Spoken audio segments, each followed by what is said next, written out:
Barca কাল কীরকম খেলছে।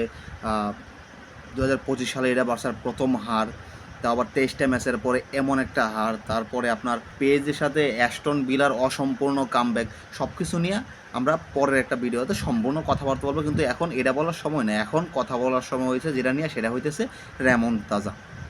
যদি ইংরেজিতে বলি কামব্যাক, যদি বাংলায় বলি ফিরে আসা। বেলিংহাম বললো যে এই কয়দিনে আমরা আমাদের ড্রেসিং রুমে সবথেকে যে কথাটা বেশি শুনছি সেটা হচ্ছে রেমন্তাজা, মানে ফিরে আসা বা কামব্যাক। এইখান থেকে রিয়াল মাদ্রিদ আর্সেনালের সাথে 3-0 গোলের এরকম একটা হারের পরে এখন সবার মুখে একটাই কথা, সবাই একদিকেই মুখিয়ে আছে, সেটা হচ্ছে রিয়াল মাদ্রিদের কামব্যাক।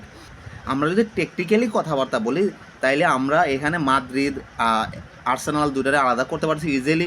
মাদ্রিদের টেকনিক্যালি কী সমস্যাগুলো আছে, কোন জায়গায় সমস্যাগুলো আছে, এটাও আমরা সিজনের শুরু থেকেই জানি, ইউসিএলের শুরু থেকেই জানি।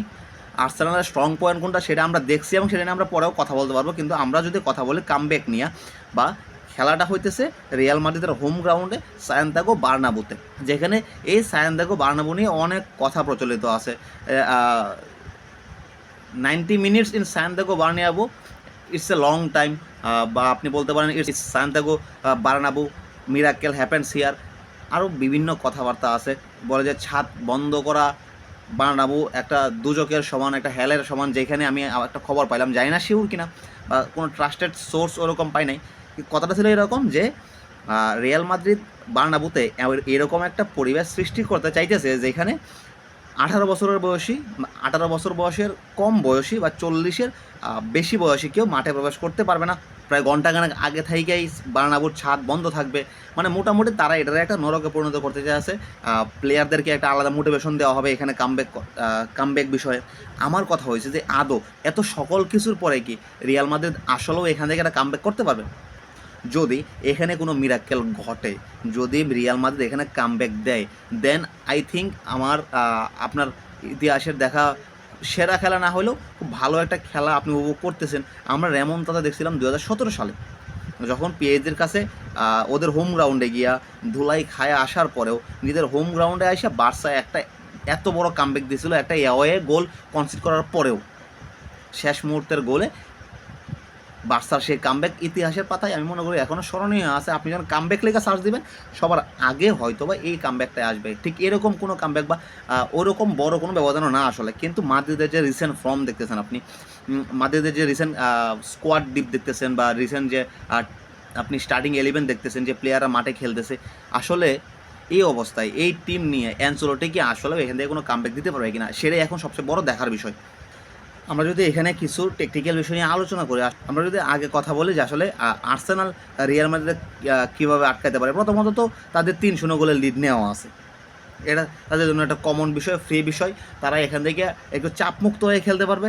তারা এখন এই লিডটা ধরে রাখার চেষ্টা করবে। যদি না বার্সার মতো কোনো অবস্থা হয়, এরকম জঘন্য কোনো অবস্থা যদি না হয়, দেন আই থিঙ্ক এখানে আর্সেনাল চেষ্টা করবে যে ওদের লিডটা ওরা কেমনে আটকে রাখতে পারে। আর্সেনাল চেষ্টা করবে জুড বেলিংহামরে আটকে রাখার জন্য, ওর যে মুভমেন্ট, ওই মুভমেন্ট কন্ট্রোল করতে হবে। কারণ রিয়াল মাদ্রিদের অ্যাটাকটা মূলত শুরু হয় মিডফিল্ডের মোটামুটি জোর থাকে। তারা যদি চাইপা ধরা যায়, চাইপা ধরার জন্য যদি ডেকলান রাইসের উপরে ম্যান মার্কিংয়ের দায়িত্বটা দেওয়া হয়, বা দায়িত্ব দেওয়া হয় বলতে ওর উপরে থাকতে পারে হয়তো বা, যে জুড বেলিংহাম যে আটকে রাখতে পারে, তাহলে এখান থেকে অনেকটাই অ্যাটাক আপনি কন্ট্রোল করতে পারতেছেন। ইনভার্টেড ফুল ব্যাক মাঝখানে ঢুইকা মিডফিল্ডে যদি বাড়তি জায়গাটা একটু কমায় দেয়, তাহলে হয়তো বা জুডের জায়গাটা অনেকটা কমে আসতে পারে। রিয়াল মাদ্রিদের উইংয়ের স্পেসটা ওদের ব্লক করে নিতে হবে। কারণ ভিনিসিয়াস বা রদ্রিগো যদি জায়গা পাওয়া যায়, সেক্ষেত্রে কিন্তু এটাকে ওরা একটা ডেডলি আচরণ করবে। আবার এখানে আমি মনে করি সিবিদের মাঝে একটা গ্রেট কমিউনিকেশন থাকতে হবে, তাহলে ওইখানে যেন কোনো স্পেস ওরা বা ওইরকম কোনো স্পেস ওরা না পাওয়া যায়, ওই স্পেসটা ওদের ব্লক করতে হবে।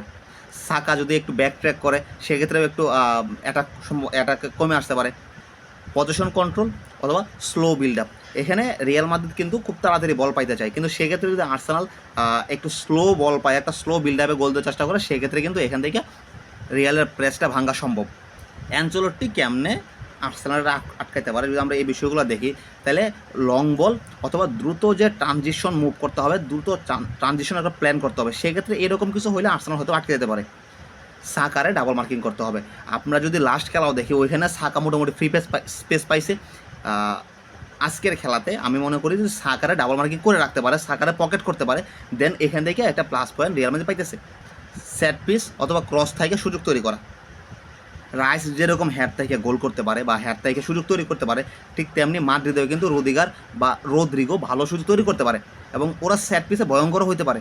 আপনি যদি আর্সেনালের মাঝমাঠটা একটু কাট অফ করতে পারেন, দেন কিন্তু আর্সেনালের ক্রিয়েটিভিটি পুরোপুরি কাট হয়ে যাচ্ছে। এখানে সার সংক্ষেপ আপনি একটাই বলতে পারেন, আরে তার কৌশল হবে এরকম: control the game, minimise transition, explore the half space. অ্যাঞ্চেলোটির টার্গেটটা কিছু এরকম হতে পারে যে let them play, then punish them in transition and with the direct play. যদি আপনি আপনার প্রেডিকশন দিতে পারেন যে আজকে এখানে কে জিততেছে, বা যদি আপনি আমার জিজ্ঞেস করেন, আমার প্রেডিকশনটা এরকম হবে যে আর্সেনাল আজকে বল পজিশনে আগে থাকবে, 60-40 টাইপ কিছু একটা হতে পারে। জিনিসটা দেখা যাক যে এখান থেকে আসলে মাদ্রিদ কি কামব্যাক করতে পারে কিনা, মাদ্রিদ কি ওদের যে হাইপটা উঠছে এখন, ওদের যে কথাবার্তাগুলো উঠছে, যে ওরা যে অ্যাটিটিউডটা এখন নিয়ে আসছে, এইরকম কনফিডেন্স নিয়ে, এরকম অ্যাটিটিউড নিয়ে আর্সেনালটা বিধ্বংসী কোনো আক্রমণ করতে পারে কিনা, কী সিস্টেম ওরা খেলতেছে, কেমনে খেলে, এই একটা কামব্যাক আমিও দেখার আশায় থাকবো। আমিও চাই মাদ্রিদ কামব্যাক করুক, আমরাও এই কামব্যাকটা দেখি ইনশাল্লাহ। এখানে যদি আপনি বলেন এখানে ফিরে আসার চান্স কতটুকু, আপনি যদি 90%ও 80%ও ধরে রাখেন যে এখানে আর্সেনাল জিততেছে, আর্সেনাল সেমে যে আছে, আপনার 10 থেকে 15% ধরতে হবে, শুধু এই কারণে যে রিয়াল মাদ্রিদ এমন একটা ক্লাব, যা আপনি বলতেন the greatest club in Israel history, অথবা ওদের বার্নাব্যুতে ওরা কতটুকু ভয়ঙ্কর রূপে ফিরে আসে, ভয়ঙ্কর রূপ ধারণ করে, এটা আমরা জানি। এখানে আরও কয়েকবার এরকম কামব্যাক বা এরকম চমৎকার মিরাক্কেল ওরা ঘটাইছে এবং এবারও ঘটাইতে পারে, এবং এটা খুব অস্বাভাবিক কোনো বড় বিষয় না যে না এটা হবে না, এটা হইতে পারে এবং চান্স আছে। এখানে আপনার একটা পার্সেন্টেজ রাখতে হবে, just because they are Real Madrid. তো বাকিটা দেখা যাবে মাঠে, বাকিটা দেখা যাবে রাত একটাই, কী হইতেছে না হইতেছে, এখান থেকে কামব্যাক করতে পারতেছে কি কামব্যাক করতে পারতেছে না। আপনি আপনার প্রেডিকশন জানাতে পারেন কমেন্ট সেকশনে, কী হবে না হবে। এবং এরকম খেলার খবর পাইতে হলে যদি আপনি ভিডিওটা ফেসবুকে দেখে থাকেন বা টিকটকে দেখে থাকেন, দেন আপনি ফলো দিয়ে রাখতে পারেন। যদি ইউটিউবে দেখে থাকেন, দেন আমাদের চ্যানেলটা সাবস্ক্রাইব করে রাখতে পারেন এবং পাশের যে বেল আইকনটা আছে ওটা চাপ দিয়ে রাখতে পারেন, যেন আপনি কোনো ভিডিও মিস না করেন।